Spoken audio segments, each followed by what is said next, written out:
Le Bluetooth Special Interest Group, SIG de son petit nom, a dévoilé en septembre la version 6.0 de sa norme.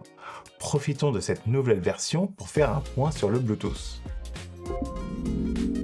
La vidéo est chapitrée comme toujours, donc n'hésitez pas à zapper les parties que vous connaissez déjà.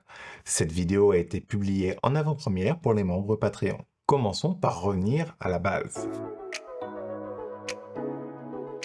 C'est Jim Kardach, un ingénieur d'Intel, qui l'a proposé, faisant référence au surnom d'un roi viking danois, Harald Ier, que l'on appelait Harald Blåtand. Désolé pour les Danois si ma prononciation est mauvaise. Mais donc traduit en français, ça donne Harald à la dent bleue, et qui donc en anglais donne Bluetooth. Alors, pourquoi lui, vous me direz? Eh bien, parce qu'il a unifié les tribus danoises au sein d'un même royaume à l'époque, et que le Bluetooth a pour but d'unifier les appareils entre eux. C'est aussi simple que ça. Même si j'imagine bien que beaucoup d'entre vous savent déjà comment ça fonctionne, je vais faire un petit rappel pour ceux qui ne le savent pas encore. Le Bluetooth, c'est une norme de télécommunication permettant l'échange bidirectionnel de données à courte distance en utilisant des ondes radio UHF sur une base de fréquence comprise entre 2,402 GHz et 2,480 GHz. Il permet donc de connecter très facilement des appareils ensemble, comme un téléphone et une montre connectée, un casque et un téléviseur, un appareil photo et une tablette numérique, ou encore une manette de jeu vidéo et une console de jeu. Bref, vous l'aurez compris, c'est très utile et pratiquement tout le monde l'utilise au quotidien. Maintenant, voyons dans le temps comment a évolué la norme jusqu'à sa version 6. On commence en mai 1999 avec la V1, c'est la création. En décembre de la même année sort une révision, la V1.B, qui apporte l'interopérabilité entre marques.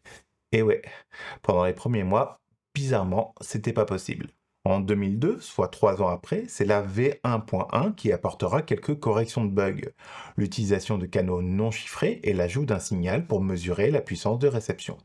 L'année suivante arrive la V1.2 qui apportera un débit plus important à 721 kilobits par seconde et une meilleure résistance aux interférences. En 2004, c'est la sortie de la V2 qui réduira la consommation énergétique et augmentera la vitesse par 3 pour atteindre 2,1 mégabits par seconde en pratique. Il le fera grâce au mode Enhanced Data Rate, EDR pour les intimes, qui en français pourrait se traduire par vitesse de transfert améliorée. 3 ans plus tard, en 2007, débarque la V2.1, une révision qui apporte un appairage plus simple et rapide, notamment grâce au couplage avec le NFC. Si vous ne savez pas ce que c'est, j'ai une vidéo sur le sujet, dont je vous mets le lien dans la description. Cette révision apporte aussi une sécurité renforcée. En 2009 arrive la V3, qui elle portera le débit théorique supérieur à 24 mégabits par seconde, en mode haute vitesse dit HSAMP, en utilisant le Wi-Fi avec, option qui sera abandonnée par la suite comme on le verra plus tard. En 2010, c'est la V4 qui sort, et elle apportera surtout le Bluetooth LE ou Low Emission. Attention, c'est un deuxième type de Bluetooth. Ne fonctionnant pas de la même façon, une puce Bluetooth Low Energy ne peut pas se connecter avec une puce Bluetooth classique, les deux étant des protocoles différents.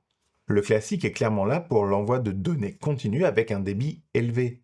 Le second tire son avantage des petites données ponctuelles et de la gestion infiniment meilleure de la mise en veille par exemple. C'est une option qui permet notamment une consommation énergétique très faible dans certaines applications, comme avec des trackers Bluetooth de chez Samsung ou Tile.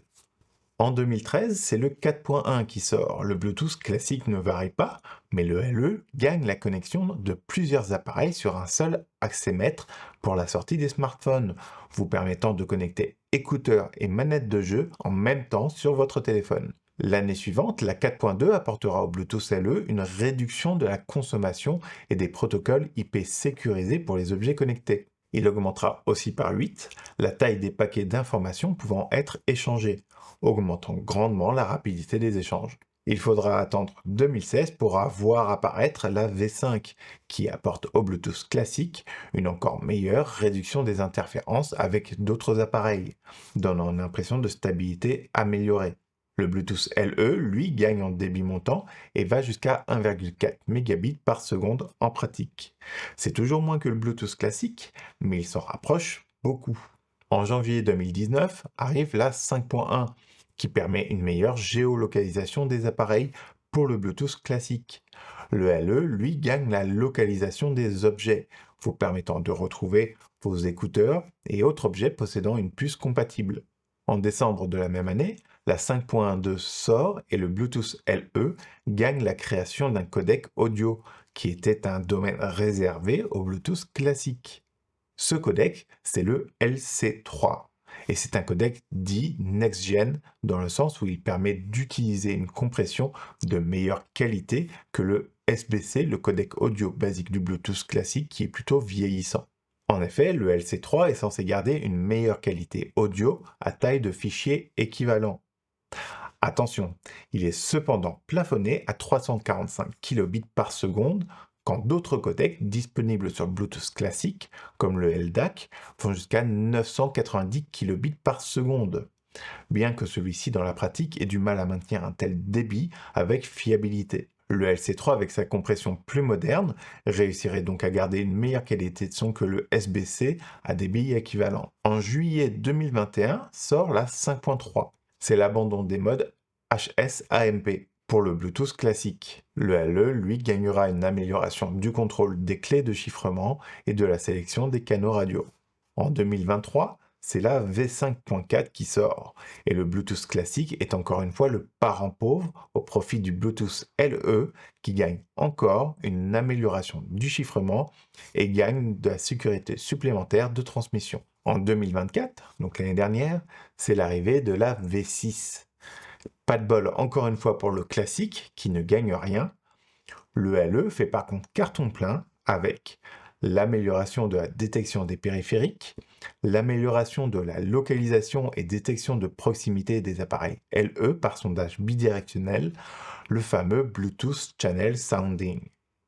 Ça lui permet une détection théorique au centimètre près.